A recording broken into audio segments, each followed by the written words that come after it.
Sans plus tarder, nous allons passer à l'écoute de la parole de Dieu. Et nous allons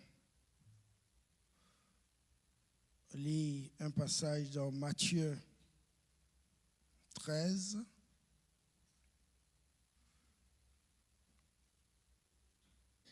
Matthieu, le chapitre 13.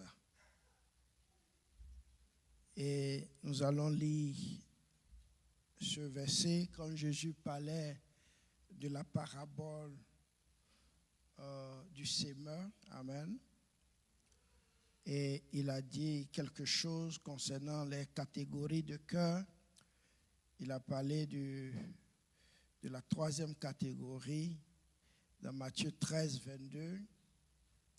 Il a dit, celui qui a reçu la sémence parmi les épines, c'est celui qui entend la parole, mais en qui les soucis de ce siècle et la séduction des richesses étouffent cette parole, eux la rendent infructueuse. Amen. Celui qui écoute la parole, mais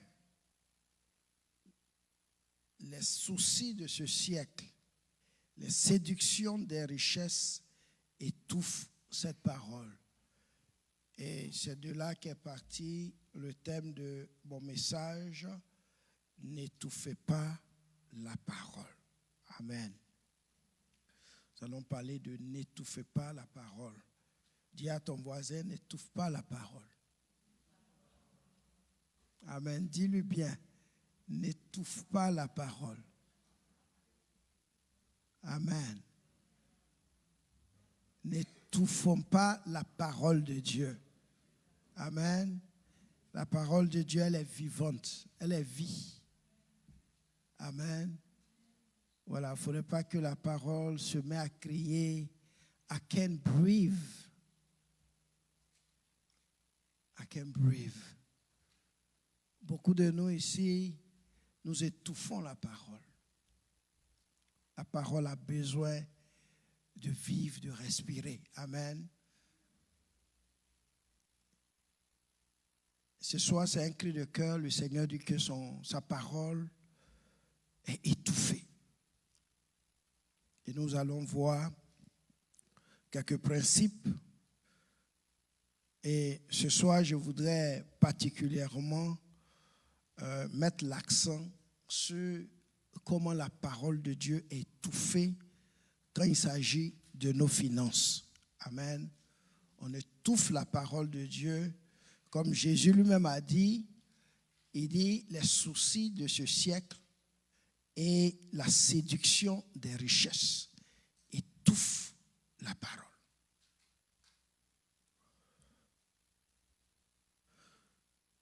Très important, amen, d'avoir un cœur disposé à mettre en pratique la parole de Dieu. Ce que nous devons savoir, c'est que le désir de Dieu pour nous, c'est que nous soyons dans l'abondance. Jésus lui-même a dit dans Jean 10, verset 10, que le voleur ne vient que pour dérober, égorger et détruire.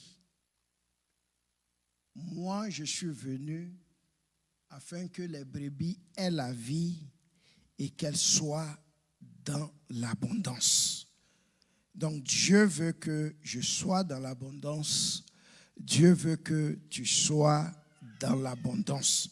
Ça, c'est le désir de Dieu. Dieu, ce que nous devons savoir, c'est que Dieu ne manque de rien. Parce qu'au contraire, il est l'auteur de toutes choses, comme nous venons de chanter. Amen. Il est l'auteur de toutes choses, y compris ma vie, y compris ta vie. Amen. Dieu n'est pas dans le besoin. Dieu n'est pas dans le besoin.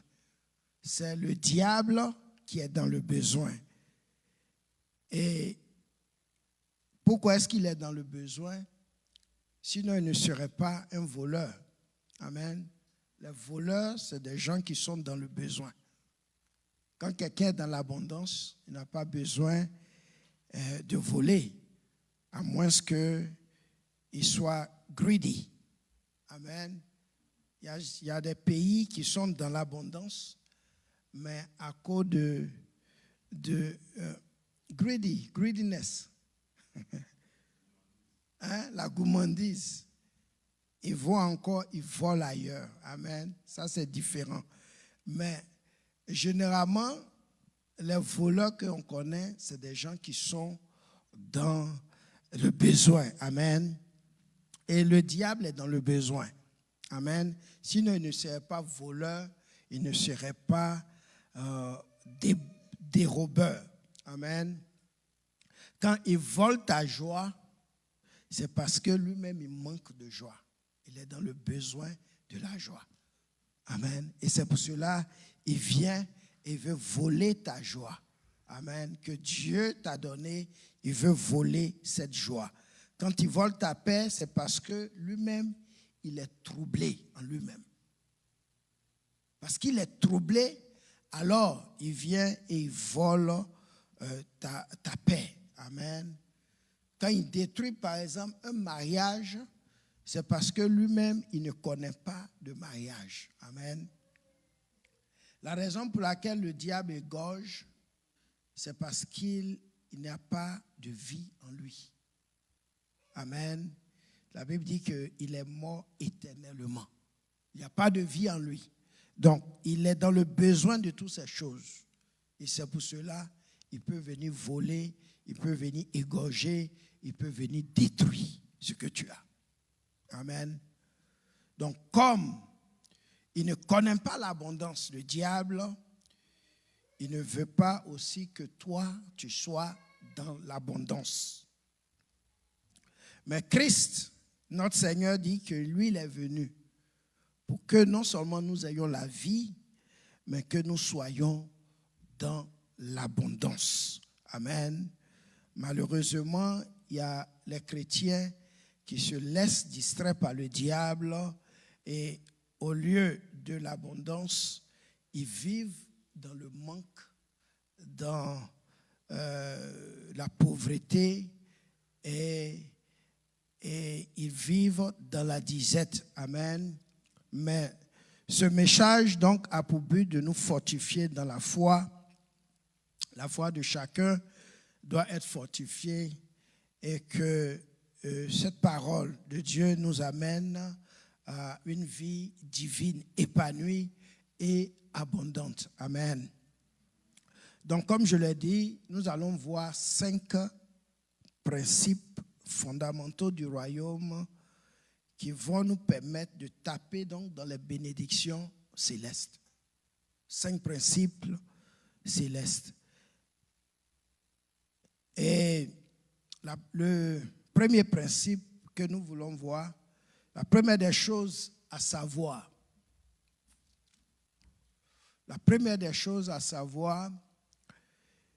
c'est de savoir, comme nous avons chanté tout à l'heure, que Dieu est l'auteur de tout ce que nous avons.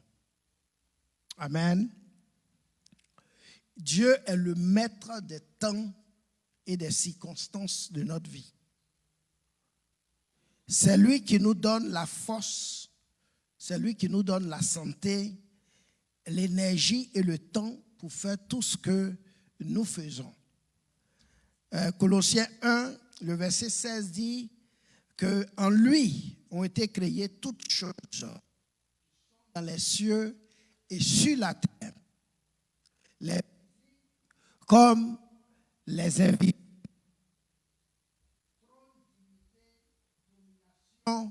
Autorité. Et la Bible dit que tout a été créé par lui et pour lui. Il est avant toute chose et toute chose subsiste par lui, en lui. Amen. Il est avant toute chose et toute chose subsiste en lui. Amen. Donc Dieu est l'auteur de tout ce que nous possédons ici sur la terre. Nous sommes des gestionnaires des biens de Dieu. Amen. Tu es gestionnaire des enfants de Dieu. Ce que tu as là, Dieu est l'auteur de ces enfants et toi, tu ne fais que les gérer chaque jour. Amen. Et c'est pour cela, quand ça ne va pas, il faut se référer à l'auteur de ces enfants. Amen. Parce que toi, il t'a donné pour les gérer. Amen. Donc si quelque chose te manque, tu n'arrives pas à prendre soin d'eux comme il se doit, va vers celui qui est l'auteur. Amen. Dans Agé 2, versets 8 à 9, la Bible dit que l'argent, Dieu dit que l'argent l'appartient. Amen.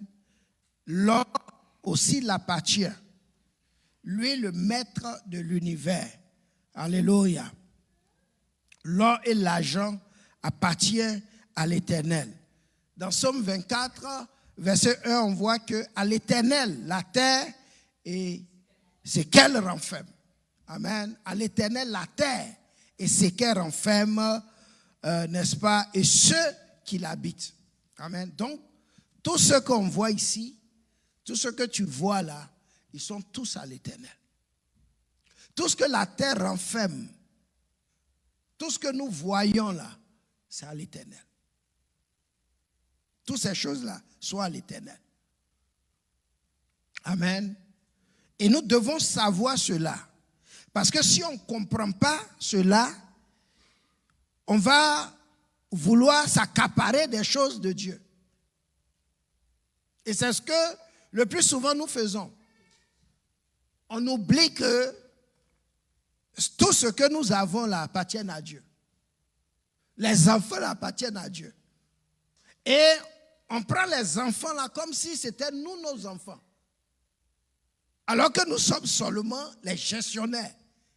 Quand le temps de Dieu arrive, il prend ses enfants. Parce qu'il t'a donné pour les gérer.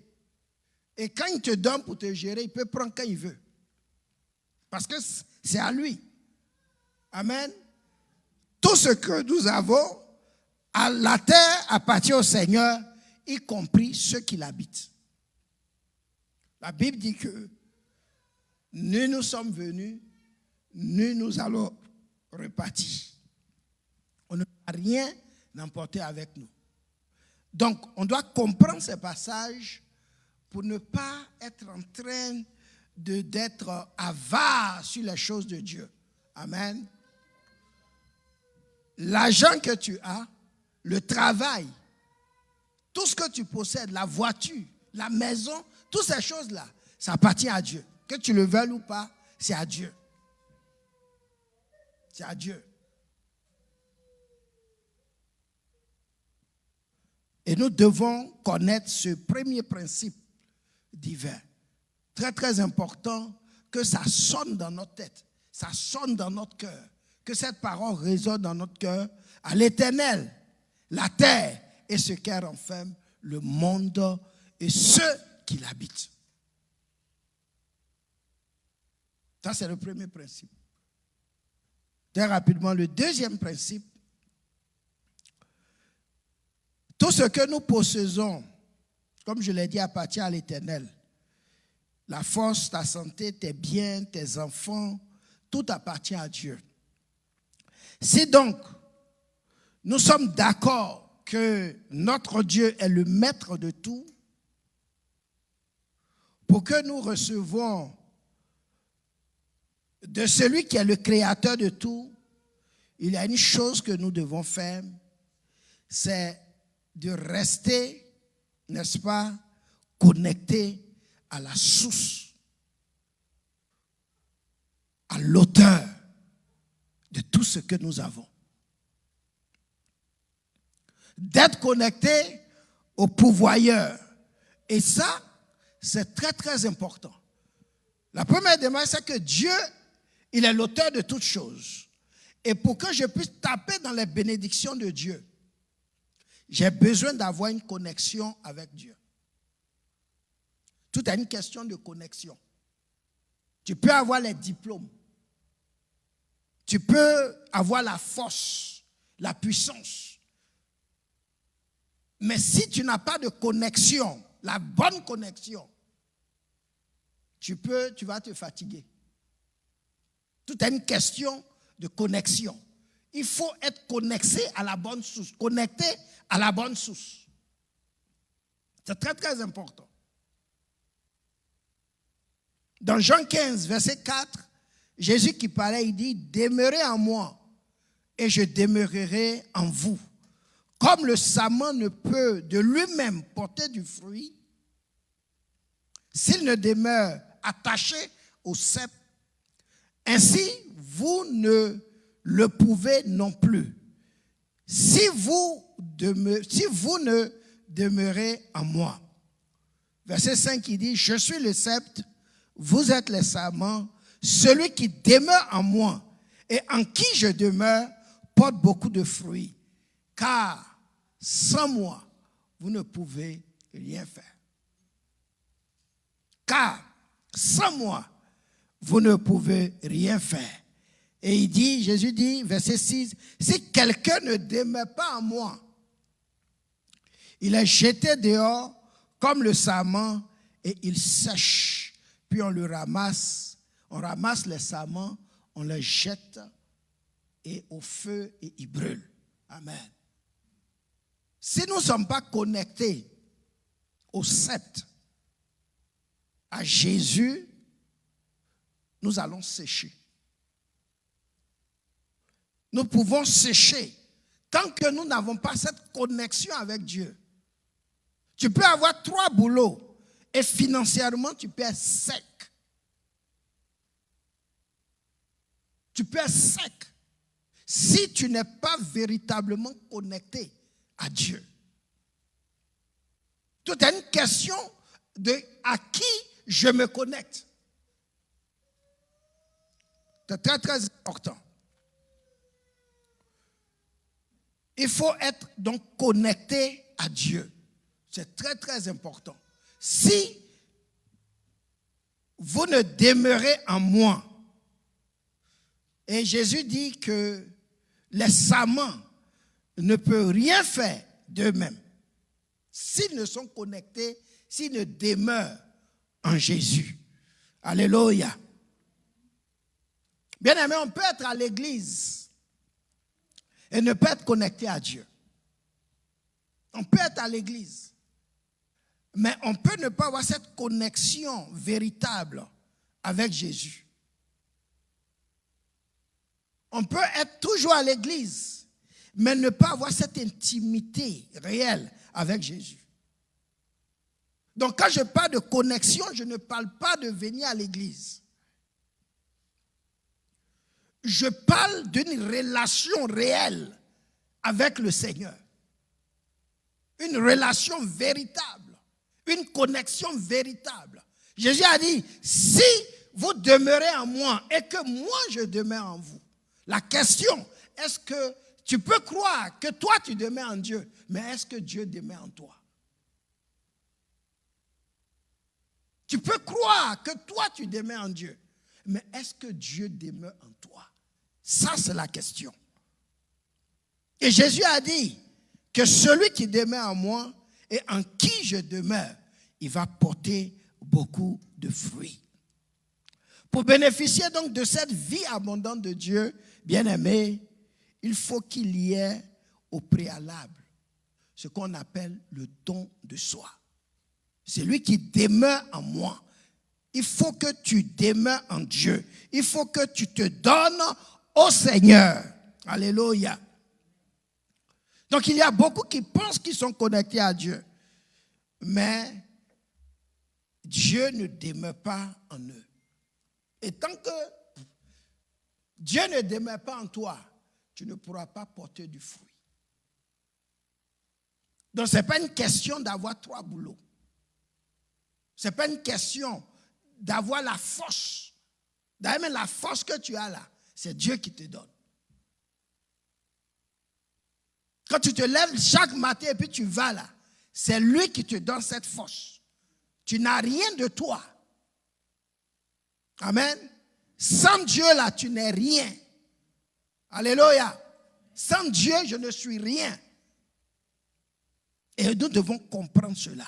Nous avons besoin d'être connectés, de demeurer en lui. Et c'est si nous demeurons, seulement si nous demeurons en lui, et que lui demeure en nous, alors nous allons produire de fruits. Jésus a dit dans Matthieu 7, le verset 16, qu'on les connaîtra par leurs fruits. Et il a ajouté, il dit, est-ce qu'on cueille des raisins sur des épines ou des figues sur des chardons?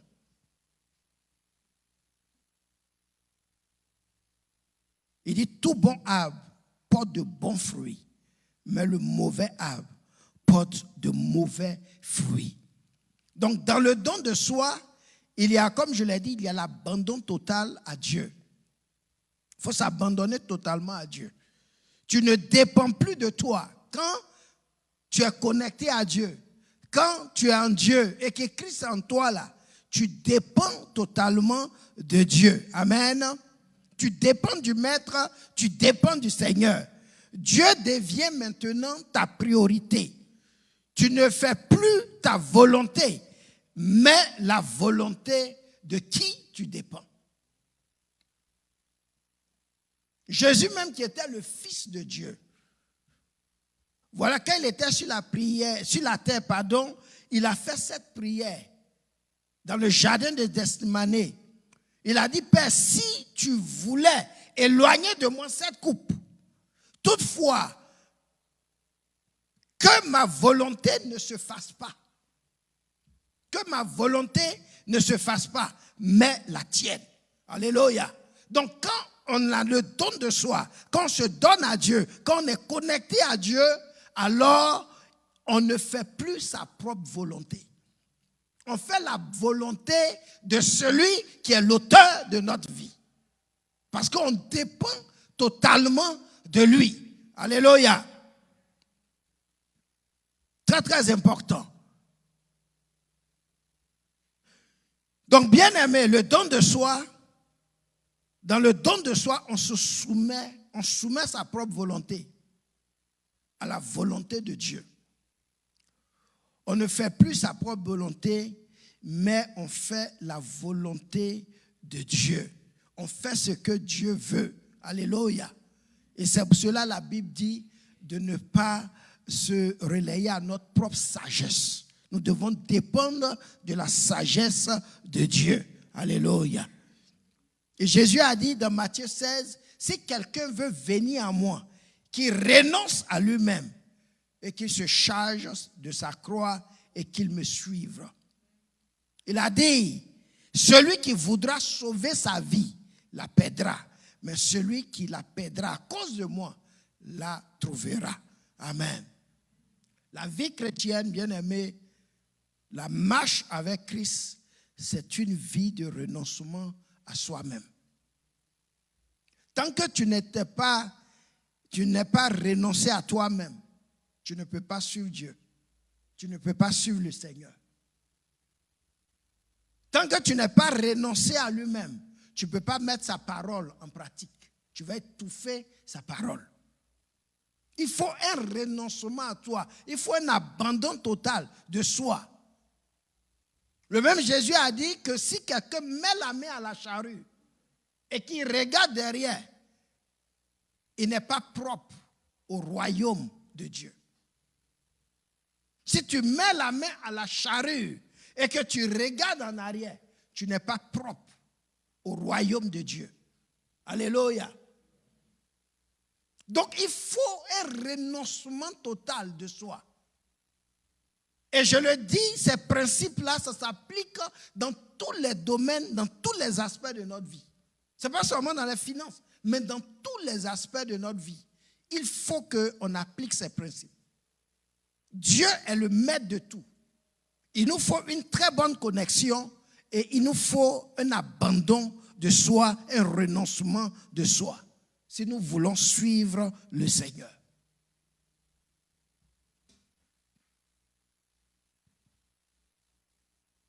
Si Dieu donc a rempli ton cœur, Parce que la Bible dit que c'est de l'abondance du cœur que la bouche parle. Quels sont les fruits produits quand tu parles? Parce que c'est ça aussi. Si Dieu, tu demeures en Dieu, que Dieu demeure en toi, Jésus a dit qu'on les connaîtra par leurs fruits. C'est quel fruit tu manifestes quand tu sors quelque chose de ta bouche?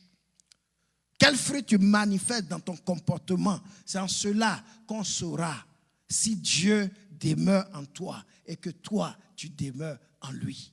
Il y a certains fruits dignes du royaume que celui qui est en Dieu, celui qui demeure en Dieu et que Dieu demeure en lui, il y a certains fruits qu'il produit. Et ces fruits-là sont manifestes, sont visibles. On voit ça. Parce qu'on les connaîtra par leurs fruits. Quels sont les fruits? Est-ce que tu manifestes l'amour? Est-ce que tu manifestes la joie? Est-ce que tu manifestes la paix? Est-ce que tu manifestes la patience? Est-ce que tu as la bonté en toi? Ça, c'est le fruit de ceux qui demeurent en Dieu et que Dieu demeure aussi en eux. Ils produisent de bons fruits. Tout bon arbre porte de bons fruits. Donc mon frère, comme je l'ai dit, tout dépend de qui tu es connecté. Tout est une question de connexion. Si tu as une bonne connexion, tu vas rentrer, tu vas taper dans les bénédictions célestes. Si tu as une bonne connexion, tu vas expérimenter cette vie abondante dont le Seigneur parle. Quand il dit, je suis venu pour que mes brebis aient la vie et qu'ils soient dans l'abondance. Alléluia. Donc, il ne s'agit pas d'avoir 3 boulots. Non. Comme je l'ai dit, tu peux avoir tout ça, mais tu peux être sec. Si tu n'as pas de connexion, tu n'es pas lié à la bonne source. Tu peux avoir un bon diplôme, toute l'intelligence, mais tu peux toujours vivre misérablement. Ce n'est pas une question de diplôme.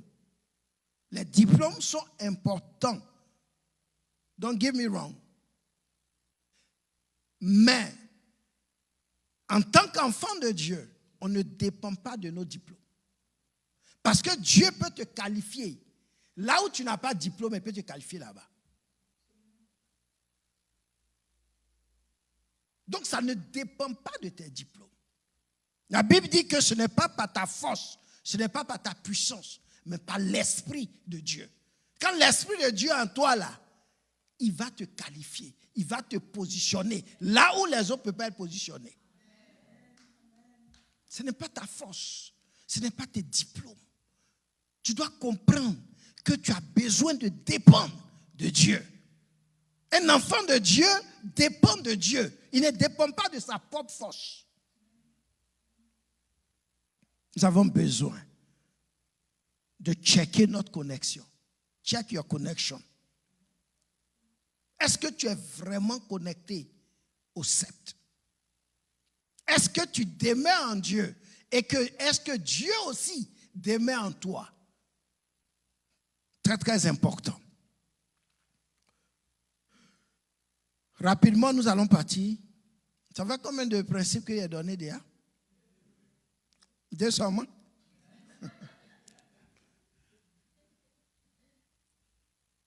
Ok. D'accord. Il y a un autre principe. Moi, je ne compte plus, parce que si tu connais la source de la bénédiction, on est d'accord que la source de la bénédiction, c'est qui? C'est Dieu. Amen. Si tu es connecté à cette source,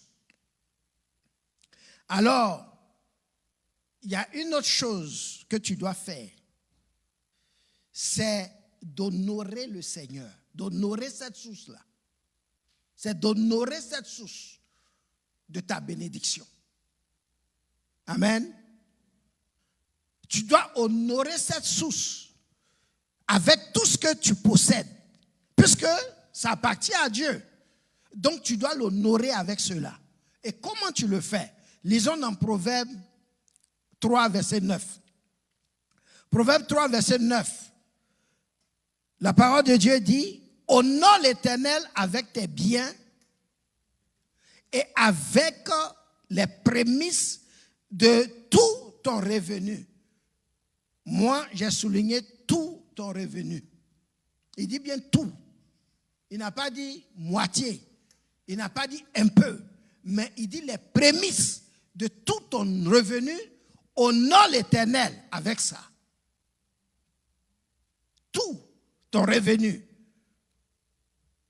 Et le verset 10, il dit alors, si tu honores l'Éternel avec tes biens et avec les prémices de tout ton revenu, alors tes greniers seront remplis d'abondance. Alléluia. Rappelez-vous, Dieu veut que nous soyons dans l'abondance. Au départ, c'est pour cela que Jésus est venu ici. C'est pour que la ville en puisse marcher, vivre dans l'abondance. Ce n'est pas une chose. Si maintenant on ne vit pas dans l'abondance, ça ne dépend plus de Dieu. Parce que Jésus est déjà venu.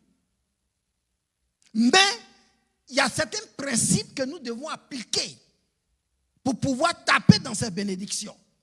Et c'est pour cela, ce que nous voyons, il dit maintenant, honore l'Éternel avec tes biens et avec les prémices de tout ton revenu. Alors tes greniers seront remplis d'abondance et tes cuves regorgeront de mots. Donc il y a une condition ici. Honorer l'Éternel avec nos biens. Parce que les biens ne nous appartiennent pas. On ne peut pas s'accaparer ces biens. Amen. C'est pour Dieu. Donc il faut honorer tes enfants avec le Seigneur. Honorer ta voiture avec le Seigneur. Honorer ta maison avec le Seigneur. Honorer ton argent, ton péché avec le Seigneur. Il faut honorer le Seigneur. Honorer l'Éternel, avec toutes ces choses. Et si tu fais ça, la Bible dit que tes greniers seront remplis d'abondance. Donc, bien-aimé, c'est un honneur que tu fais à Dieu. Quand tu lui consacres tes biens et que tu lui donnes les prémices de ton revenu, de tout ton revenu, les prémices de tout ton revenu, c'est un honneur que tu fais à Dieu. Tu dis à Dieu que tout ce que tu possèdes est à lui et que toi, tu n'es que le gérant de ses biens. Donc tu l'honores. Tu lui dis, Seigneur, ce que tu m'as donné là, ça t'appartient. Je t'honore avec ça.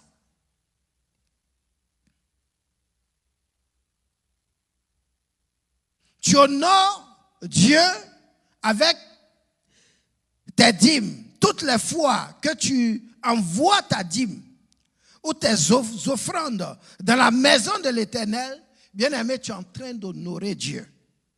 Alléluia. Tu reconnais que l'Éternel est grand et il est souverain dans tout ce que tu possèdes. Tu dis au Seigneur qu'il a le pouvoir absolu sur toutes choses, y compris ce que toi, tu possèdes. C'est un honneur que tu fais à Dieu. Et celui qui honore Dieu, Dieu ne résiste pas à celui qui l'honore. Dieu ne peut pas résister. Quand tu sacrifies ce que tu as de plus cher à Dieu, c'est impossible à Dieu de rester indifférent à ton sacrifice. C'est impossible. Vous vous rappelez dans l'histoire d'Abraham avec son fils, où il allait sacrifier son fils. Quand ils sont arrivés quelque part, son serviteur, son fils même lui a demandé, voilà le bois, On a le couteau, tout ça là c'est bien. Mais où est l'agneau? Il a dit Dieu pourvoira pour son propre sacrifice. Et à un certain moment, il a dit au serviteur qui était avec eux, il dit, toi, attends-nous ici. Moi et l'enfant, nous allons adorer Dieu. Alléluia. Et nous allons revenir. Voilà quelqu'un qui s'en va sacrifier un enfant. Mais il dit à son serviteur, moi et l'enfant, nous allons adorer Dieu. Et nous allons revenir vers toi. Attends-nous ici, on va revenir. Ça demande la foi pour le faire. Abraham savait qu'il allait tuer Isaac. Mais il dit au serviteur que nous allons revenir. C'est pour cela qu'il est le père de la foi. Amen. Dans le royaume de Dieu, pour taper dans les bénédictions de Dieu, il va falloir que tu aies la foi. Si tu regardes avec les yeux visibles, tu vois tes factures, tu ne peux pas taper dans les bénédictions de Dieu. Tu ne peux pas vivre dans l'abondance. Il faut la foi. Amen. Une ferme assurance des choses qu'on espère, une démonstration de celles qu'on ne voit pas. Alléluia. Dieu, donc bien aimé, Dieu ne résiste pas à celui qui l'honore avec ses biens et avec les prémices de tout son revenu. Ça, c'est la parole de Dieu. Ce n'est pas l'ancien Florent. C'est Dieu qui dit de l'honorer avec tes biens et les prémices de tout ton revenu. Alléluia. Et quand tu le fais, quand tu fais ce sacrifice, bien aimé, c'est impossible à Dieu de rester indifférent. Donner les prémices de ton revenu à Dieu, c'est donner la révérence à Dieu. Et celui qui honore Dieu, bien aimé, Dieu va l'honorer. Celui qui honore Dieu là, Dieu l'honore toujours. Quand Abraham était sur le point de sacrifier son fils, et que Dieu du ciel, dans sa souveraineté, a appelé Abraham, il a dit à Abraham, stop, arrête. Et on a vu ici, stop means stop. Amen. Stop. Alléluia. Abraham, voilà le bélier, sacrifie. Maintenant, j'ai compris que toi là, tu m'aimes, tu m'honores. Viens, regarde les étoiles du ciel. Est-ce que tu peux les compter? Abraham dit non. Il dit ok, c'est comme ça que tes descendants seront. Tu connais le sable de la mer? Qui a déjà vu le sable de la mer ici? Dieu a dit à Abraham que tes enfants seront plus nombreux que le sable de la mer. Pourquoi? Parce que tu étais prêt à m'honorer. Tu étais prêt à m'honorer avec ton bien. Les enfants que tu as, que je t'ai donnés là, tu es prêt à le sacrifier pour moi. Toi, Abraham, tout ce que je possède t'appartient.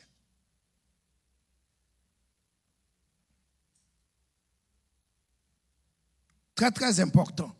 Abraham aimait honorer Dieu.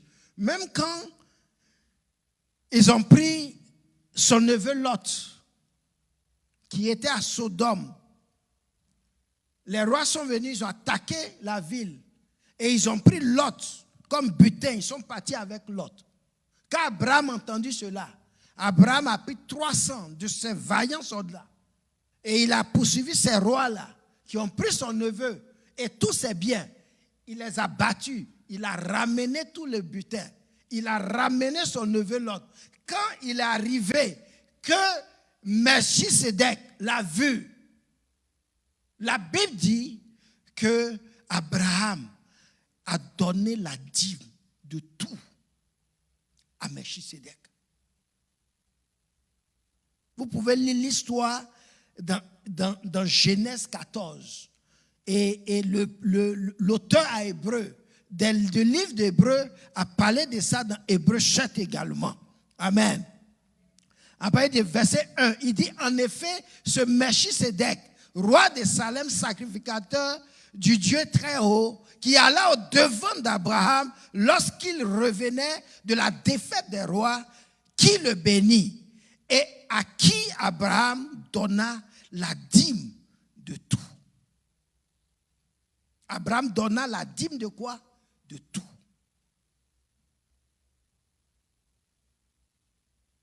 Très, très important. Et c'est pour cela Abraham était béni. Si nous voulons taper dans les bénédictions de Dieu, il faut honorer Dieu avec tes biens. Il faut honorer Dieu avec les prémices de tout ton revenu. Il ne faut pas chercher à garder ça. Celui qui honore Dieu, Dieu l'honore. Dans le Nouveau Testament, il y a une histoire aussi qui me frappe, qui m'a marqué. C'est l'histoire de cette veuve. Jésus était dans le temple, comme ce soir nous sommes. Et ils ont commencé à faire l'offrande. Et Jésus était assis là, il observait, il regarde. Jésus est là, il observe. Tout à l'heure, on va faire les dîmes, on va faire les offrandes. Jésus va observer. Il sait qui donne quoi, il connaît.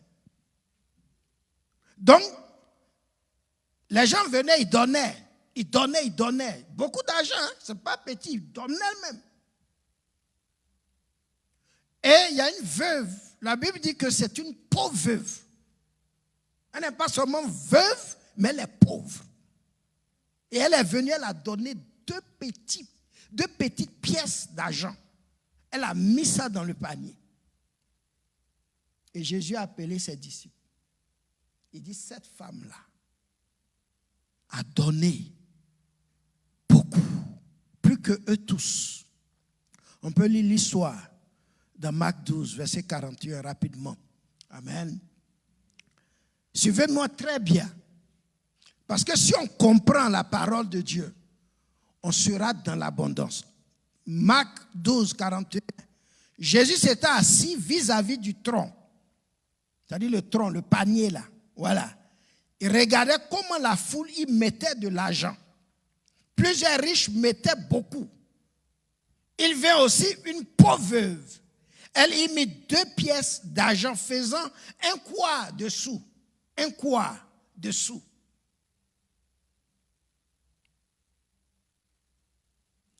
Alors Jésus, appelant ses disciples, leur dit, je vous le dis en vérité, cette pauvre veuve a donné plus qu'aucun de ceux qui ont mis dans le tronc. Car tous ont mis de leur superflu, mais elle a mis de son nécessaire et tout ce qu'elle possédait, tout ce qu'elle avait pour vivre. Amen. Voilà le témoignage. Il dit, elle a mis de son nécessaire, tout ce qu'elle avait, qu'elle possédait, tout ce qu'elle avait pour vivre. Bien-aimé, je suis sûr qu'à la fin du culte, Jésus a appelé cette femme de côté. Je suis sûr. Il a appelé cette femme de côté. Parce qu'une chose est sûre, le ciel ne peut pas rester indifférent à celui qui honore Dieu. Le ciel ne peut pas rester indifférent. Amen. Donc je pense que Jésus est allé vers cette veuve. Parce que je ne suis pas convaincu que Jésus va laisser cette pauvre. Elle a mis tout ce qu'elle avait pour vivre dans le panier. Et elle va répartir, il va la voir mourir. Je ne suis pas sûr. Le ciel a fait quelque chose pour cette femme. Amen. Parce qu'elle a touché le cœur du Père par son sacrifice. Le ciel a dû se manifester en sa faveur. Personne ne donne de son nécessaire et le ciel ne réagit pas. Personne. Vous vous rappelez de cette veuve aussi de Sarepta avec Élie. La Bible dit que cette dame n'avait qu'une poignée de farine avec un peu d'huile pour son dernier repas. Quand l'homme de Dieu l'a croisé et lui a demandé de faire d'abord son plat, elle a dit à l'homme de Dieu, ton Dieu est vivant. J'ai seulement cette poignée de farine et un peu d'huile pour cuire un peu de beignet, n'est-ce pas? Manger moi et mon fils. Et après ça, là, on attend la mort parce que c'est la famine. Voilà tout ce qu'elle avait. C'est-à-dire son dernier repas. C'est-à-dire sur la terre, là, c'était son dernier repas qu'elle devait manger avec son fils. L'homme de Dieu a dit, va faire pour moi d'abord. Et la Bible dit que la femme a obéi. Et quand elle a obéi, je voulais seulement qu'on lise la fin de l'histoire, n'est-ce pas? Dans 1 Roi 17, à partir du verset 15. Vous pouvez lire l'histoire à partir du verset 8, mais compte tenu du sang, quand la femme a obéi, par la suite, voilà ce que la Bible dit. La femme partit et fit ce qu'Élie lui avait demandé. Et qu'est-ce qui s'est passé par la suite? Pendant longtemps, elle eut de quoi manger. Elle et sa famille, ainsi qu'Élie. Amen. On dit le pot de farine ne se vida pas et la jarre d'huile non plus, conformément à la parole que l'Éternel avait prononcée par l'intermédiaire d'Élie. Amen. La farine, poignée, quelqu'un a poignée de farine. Je ne sais même pas combien de beaux flottos ça peut faire. Poignée. Beau flotto, c'est le beignet. Les petits beaux flottos là. Amen. Vous pensez que beignet haricot là, c'est ici? C'est depuis là-bas ça a commencé. Amen. Elle fait ses beignets. Amen. La Bible dit que parce qu'elle a honoré la parole de l'Éternel, la farine n'a point manqué dans sa maison. Et cela pendant longtemps. Pendant longtemps, la farine n'a jamais manqué, l'huile n'a jamais manqué, même diminué dans sa cruche. L'huile n'a même pas diminué. C'est ça l'abondance. Elle avait de l'huile.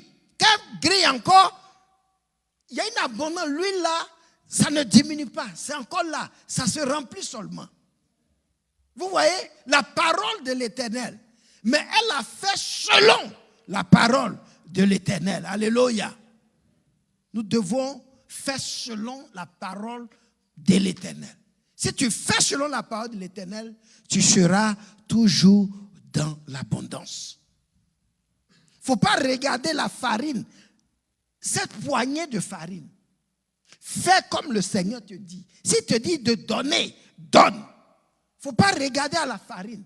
Ce que nous faisons souvent, on regarde à la farine, on regarde à l'huile. Non. Si tu ne fais pas selon la parole de Dieu, dis-moi, toutes les fois que tu n'as pas fait selon la parole de Dieu, là, est-ce que il y a eu un mois où tu n'as pas eu de bill ou bien tu n'as pas été stressé pour payer un bill?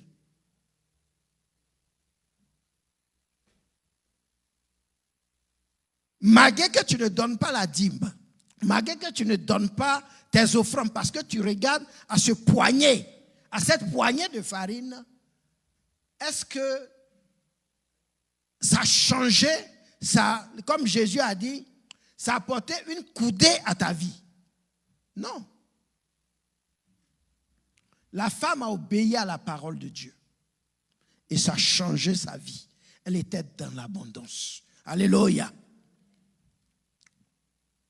Honore l'Éternel avec tes biens et avec les prémices de tout ton revenu, alors tes greniers seront remplis d'abondance et tes cuves regorgeront de mou. Alléluia. Malachie 3, 10 dit, apportez à la maison de l'Éternel, à la maison du trésor, toutes les dîmes, afin qu'il y ait de la nourriture dans ma maison. Mettez-moi de la sorte à l'épreuve, dit l'Éternel des armées, et vous verrez, si je n'ouvre pas pour vous les écluses des cieux, et si je ne répands pas sur vous la bénédiction en abondance. Ça, c'est Dieu qui parle. Quand tu n'honores pas Dieu, là, tu prends Dieu pour un menteur. Quand tu n'honores pas Dieu avec tes dîmes, avec tes offrandes, tu dis à Dieu que cette parole qu'il a dite là, il a menti. Il dit, vous verrez si je n'ouvre pas les écluses des cieux. Et si je ne répands pas sur vous mes bénédictions en abondance, toujours dans l'abondance. Dieu veut que nous soyons dans l'abondance. Mais il y a certains principes que nous devons obéir dans le royaume de Dieu. Si nous voulons taper dans ces bénédictions. Personne n'honore Dieu. Et il est dans la 17. Alléluia. Nous devons honorer Dieu avec nos biens, avec nos prémices, les prémices de tous nos revenus. Et nous devons le faire, bien aimé, donner à Dieu, là, c'est un investissement dans le royaume. Tu dois le faire sous forme d'investissement.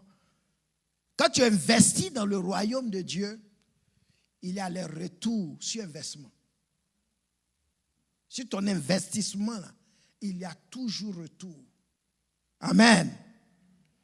Il faut voir nos dons, nos dîmes, nos dons qu'on fait aux frères, aux sœurs, comme un investissement dans le royaume de Dieu. Jésus a dit dans Matthieu 6, 19, ne vous amassez pas des trésors sur la terre, où la teigne et la rouille détruisent, et où les voleurs percent et dérobent, mais amassez-vous des trésors dans le ciel, où la teigne et la ruine ne détruisent point, et où les voleurs ne percent ni ne dérobent. Car là où est ton trésor, là aussi sera ton cœur. Alléluia. Donc, il faut investir. Un autre principe, c'est être un investisseur dans le royaume de Dieu. Quand tu investis dans le royaume, tu auras un retour. Amen. Dans le royaume de Dieu, il y a le principe de ce qu'on appelle le principe de la sémence. La loi de la sémence. Jésus a dit, et donnez, et il vous sera donné. Dans Luc 6, verset 38, donnez, et il vous sera donné. On versera dans votre sein une bonne mesure, serrée, secouée, et qui déborde. Ça, c'est l'abondance. Car on vous mesurera avec la même mesure dont vous vous serez servi. Alléluia. Jésus dit ici que celui qui donne, il lui sera aussi donné. Mais comment il lui sera donné? Il lui sera donné en abondance. Dans une mesure qui est serrée, secouée et qui déborde. C'est comme ça, quand tu donnes là, on va te donner en retour. Il aura retour sur investissement. Il aura des intérêts. Mais ça serait dans l'abondance. Le royaume de Dieu, il y a un principe de donner et de recevoir. Si tu ne donnes pas, tu ne vas pas recevoir. Tu ne donnes pas, tu ne reçois pas. Mais si tu donnes, tu vas recevoir, mais avec abondance. De façon à ce que ce que tu vas recevoir va déborder ta coupe. Ne vous y trompez pas. On ne se moque pas de Dieu. Ce qu'un homme aura sémé, il le moissonnera aussi. Celui qui sème pour sa chair moissonnera de la chair, la corruption. Mais celui qui sème pour l'esprit moissonnera aussi par l'esprit, la vie éternelle. Ne nous lassons pas de faire le bien, car nous moissonnerons au temps convenable si nous ne nous relâchons pas. Alléluia. Si nous ne nous relâchons pas. Alléluia. Il y a beaucoup qui ont commencé, mais ils ont relâché. La Bible dit que nous moissonnerons au temps convenable si nous ne nous relâchons point. Amen. Ainsi donc, pendant que nous en avons l'occasion, pratiquons le bien envers tous et surtout envers les frères en la foi. Alléluia. Dans cette loi de la sémence, il y a la quantité de la récolte qui dépend de la quantité de ce que tu sèmes. Alléluia. La quantité de ta récolte, la quantité de ton retour sur investment va dépendre de combien tu as sémé au départ, combien tu as investi au départ. Ça, c'est la loi de la sémence. Dans Proverbe 11, verset 24, la Bible dit, tel qui donne libéralement devient plus riche, et tel qui épargne à l'excès ne fait que s'appauvrir. Alléluia. L'âme bienfaisante sera rassasiée, et celui qui arrose sera arrosé. Alléluia. Celui qui arrose sera arrosé. Alléluia. Donc, dans le royaume de Dieu, il y a l'attitude de cœur, n'est-ce pas, qui donne. Celui qui donne là, son cœur, l'attitude de son cœur, la disposition de son cœur est aussi très, très importante. La disposition de son cœur est très, très importante. Si nous voulons récolter abondamment de Dieu. Alléluia.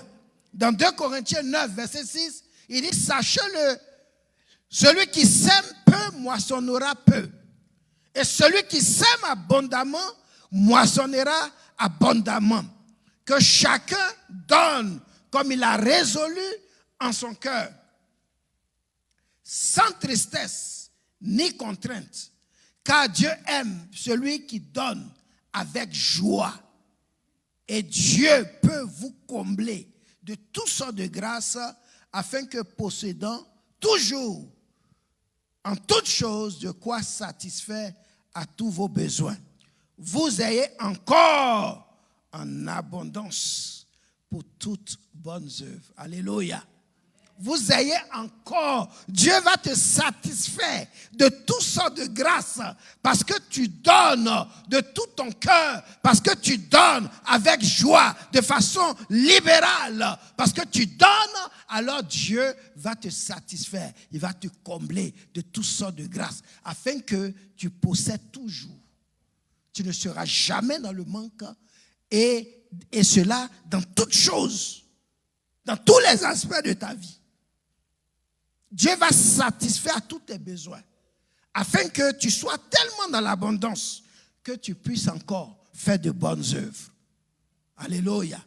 Parce que Dieu, il donne la sémence au sémeur. Celui qui sème dans la vie de quelqu'un là, Dieu lui donne encore la sémence pour qu'il sème encore davantage. Il sera encore dans l'abondance et il va s'aimer encore pour les bonnes œuvres.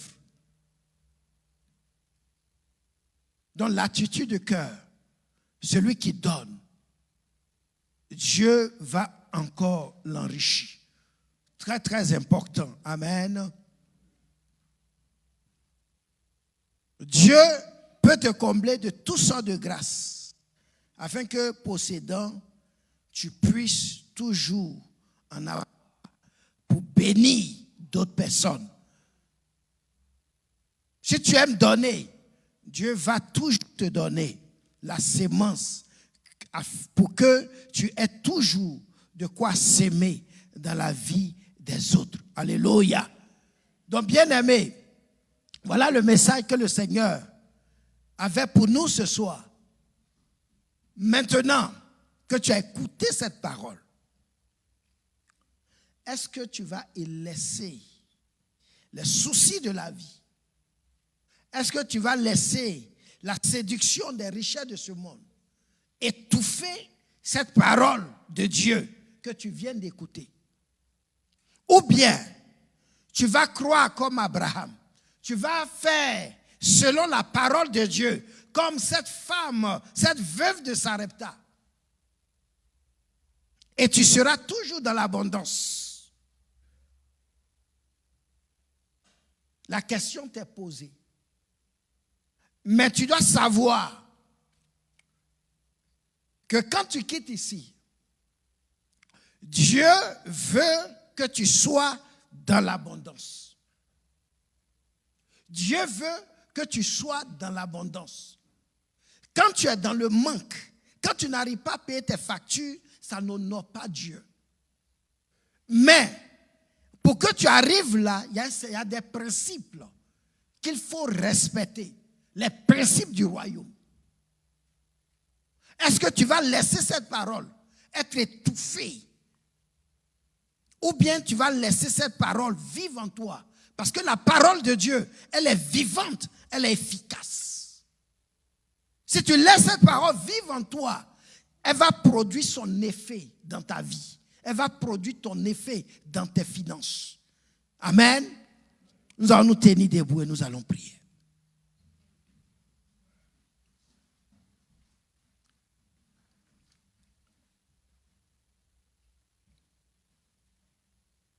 Dieu n'est pas dans le besoin. Tu dois savoir que Dieu, il est l'auteur de toutes choses. Il n'est même pas dans le besoin. Ce qu'il te demande de faire là, c'est pour ton propre bien. Ce n'est pas pour lui. Il dit, tu vas voir s'il n'ouvre pas les écluses des cieux. S'il ne fait pas descendre sur toi sa bénédiction en abondance. Vous savez, cette parole-là, moi je l'ai expérimentée dans ma vie personnellement. En 2013, en 2013-2014, Obed venait de naître. Ouais, je vais rendre ce témoin rapidement et puis nous allons prier. Je venais d'arriver à l'église de la Grande Moisson. Vous pouvez vous asseoir si vous voulez. Rapidement, je vais vous rendre ce témoignage. L'Esprit de Dieu m'a rappelé, donc il faut que je le donne. Et quand on venait d'arriver, Obed, comme je l'ai dit, Obed venait de naître. J'avais commencé un business qui ne donnait pas encore. Et c'était vraiment difficile. Il y a eu des mois, on ne sait même pas comment on allait payer le loyer. Et ce qui est encore difficile, c'est-à-dire, ce qui était encore difficile pour moi à l'époque, c'est que c'était pendant les vacances. Et ma belle-mère est venue me trouver. Je venais de prendre sa fille en mariage. Et ma belle-mère est à la maison. C'est-à-dire, chaque matin, il faut qu'elle mange. Elle aime faire de la loco avec les œufs, les omelettes et manger. N'est-ce pas? Mais c'était tellement difficile. Je vous dis que c'était tellement difficile que je n'arrivais même pas à payer. À l'époque, le gallon d'eau à Dollar Tree, les bidons là, je sais pas si les gallons là, c'était 99 cents. À l'époque, en 2013, je n'avais même pas 99 cents. C'est-à-dire que tous les jetons que j'avais là, j'ai envoyé ça, j'ai changé pour que je puisse avoir un peu de cash pour moi, au moins le gaz. Ça veut dire qu'on n'avait plus rien. On était vraiment réduit, il n'y en avait pas. Mais malgré ça, une chose qu'on a évité, et peut-être si on l'avait fait, on ne serait pas où on est aujourd'hui. Peu importe la situation, tout ce qu'on recevrait comme argent, on donnait toujours notre dîme. On donnait tout notre dîme. qu'on paye le loyer ou pas, on donnait notre dîme. Vous voyez?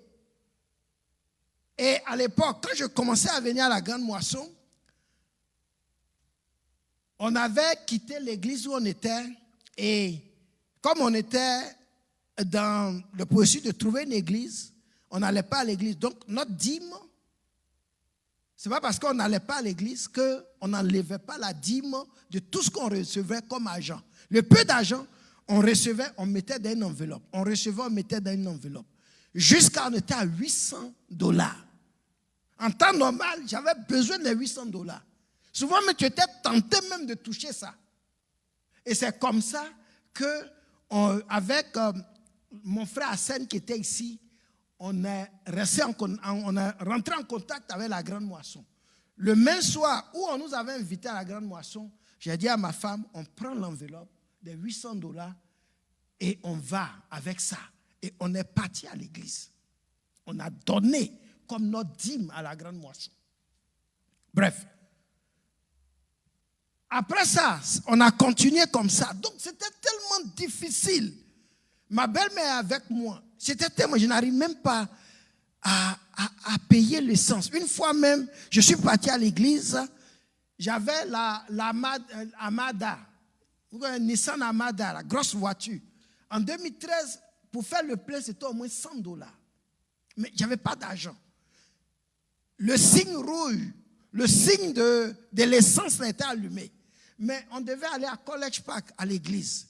On a dit non, on va partir quand même. Même si ça s'arrête en route, on va quand même partir. C'était déjà allumé quand on quittait la maison. On a laissé les enfants et ma belle-mère, ma femme et moi, on a pris Obed qui était le bébé et on est parti. Quand on est arrivé, après le culte, parce que je ne savais même pas si je pouvais revenir à la maison avec ça. Parce que la Mada, ça boit l'essence. Et on priait. Ça dit tu roules et puis tu en prières. Tu parles en langue.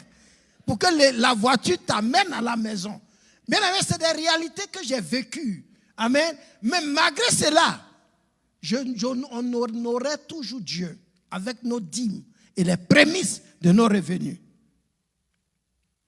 Quand on est arrivé à l'église le soir, on a fini la prière. Il y a une soeur. Aujourd'hui, elle est prophétesse.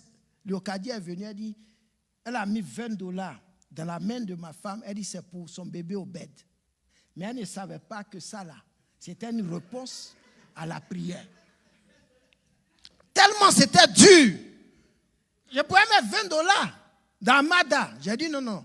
Parce qu'il n'y avait rien à manger. Ma belle-mère, demain matin, il faut qu'elle laisse ses œufs. On a pris $10. On a mis l'essence. Ça dit le truc rouge là n'est même pas quitté. $10 descendent dans Mada, ça a fait quoi? À l'époque, le gaz était très cher avec au temps d'Obama. On a mis quand même. Au moins, on va retourner à la maison. Le matin, les $10 là, on a pris.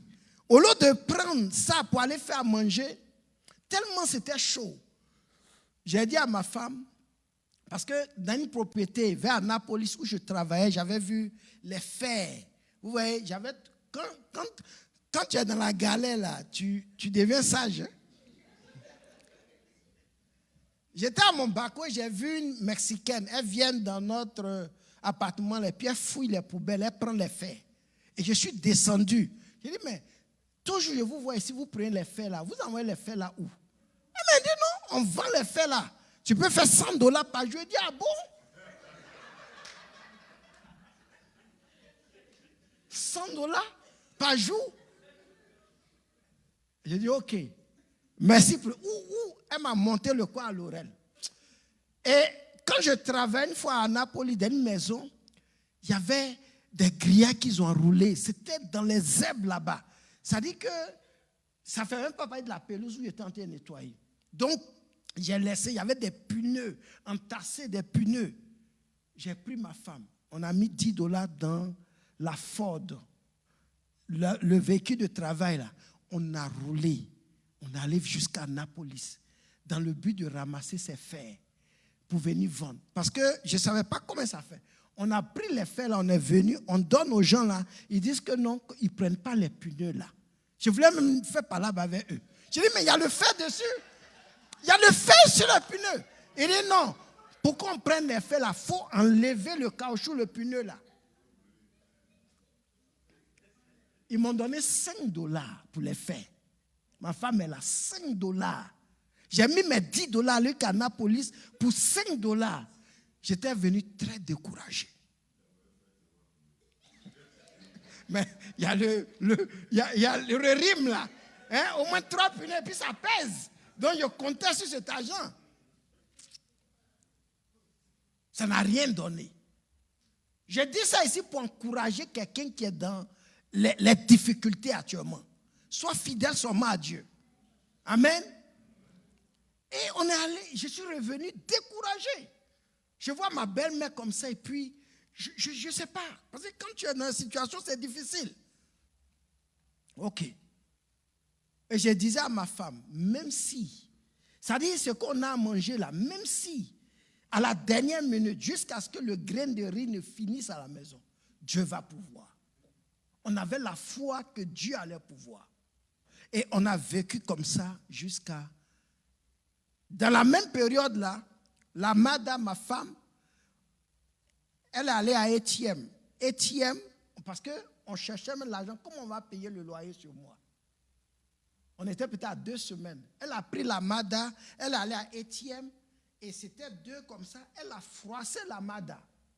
Parce que c'était une grosse voiture. Et elle venait d'avoir son permis, donc elle n'était pas expérimentée.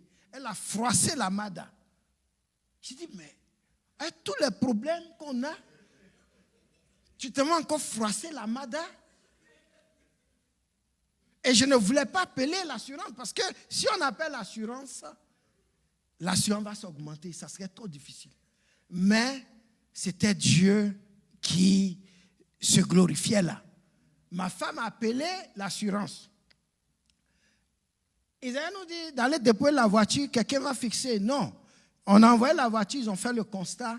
Ils ont dit que pour cette voiture, pour la carrosserie, ils vont nous envoyer un chèque de 2600.